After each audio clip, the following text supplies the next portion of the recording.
கோஸ் கூட்டு எப்படி செய்யலாம் பார்க்கலாம் வாங்க. Welcome to Jasvitha channel. இன்றைக்கி ஒரு கூட்டு பார்க்கலாம். அதுக்கு தேவையான பொருள் கோஸ் கொஞ்சமாக அரிஞ்சு வச்சுருக்கேன், தக்காளி,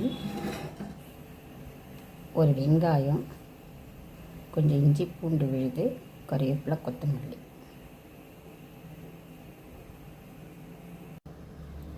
எப்படி செய்யலாம் பார்க்கலாம் வாங்க. கடாய் சூடானோன்னா கொஞ்சமாக எண்ணெய் ஊற்றலாம். கொஞ்சமாக எண்ணெய் ஊற்றி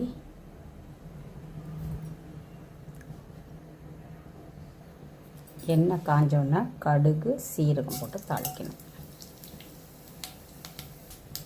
கடுகு வெடிக்கும்போது ஒரு 2 காஞ்ச மிளகாய் கிள்ளி போடணும்.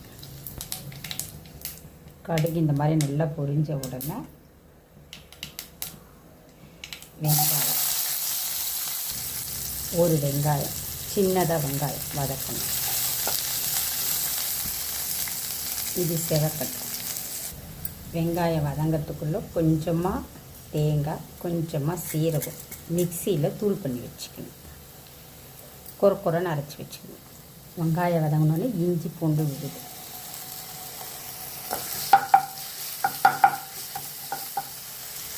ஒரே ஒரு தக்காளி பிழிஞ்ச மாதிரி போட்டு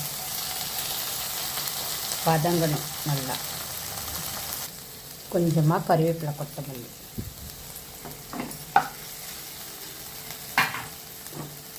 இப்போ இந்த கோஸும் போட்டு வதக்கணும்.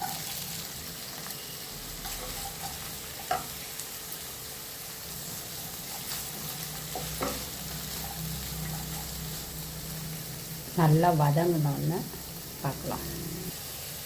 அதுக்கு நடுவில் ஒரு 50 கிராம் கடலைப்பருப்பு, கொஞ்சம் சிறுபருப்பு, மஞ்சள்தூள், பெருங்காயம் போட்டு இதை தனியாக குக்கரில் 2 விசில் போட்டு வேக வச்சு வச்சுருக்கேன். கூட்டுக்கு தேவையான மிளகாய் கொஞ்சமாக போடணும், காரம், கொஞ்சமாக உப்பு,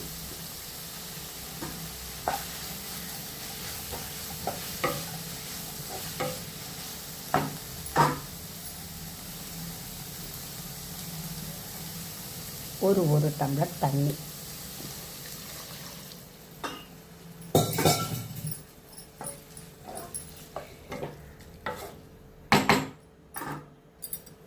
வேகட்டும், கொஞ்ச நாள் கழித்து பார்க்கலாம்.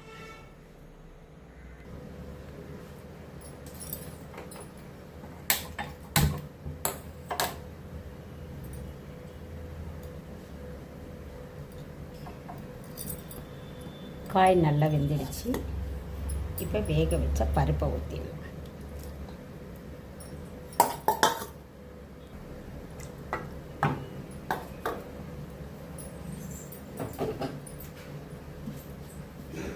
இது கொதிக்கும் போதே சீரகமும் தேங்காவும் அரைச்சதை போட்டு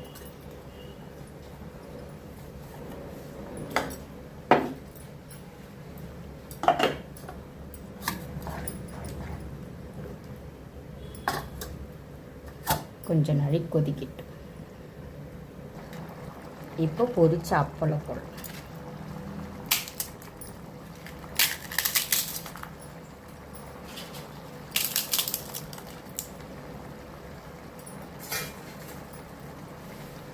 கொத்தமல்லி போட்டால் நம்ம ஹோட்டலுக்கு போகாமே வீட்லேயே சுவையான கோஸ் கூட்டு தயாராகிடும். எப்படி வந்திருக்குது பாருங்கள்.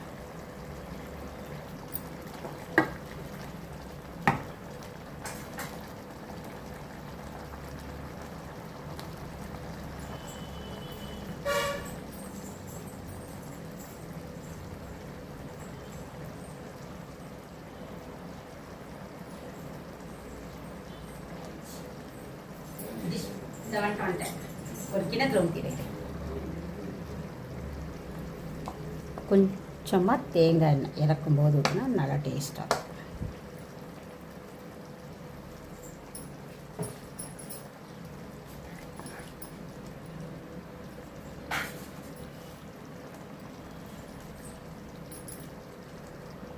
வேறு பாத்திரத்துக்கு மாற்றிட்டு கொஞ்ச நாள் சூடு பண்ணி வச்சா நைட்டு வரைக்கும் கெடாமல் இருக்கும்.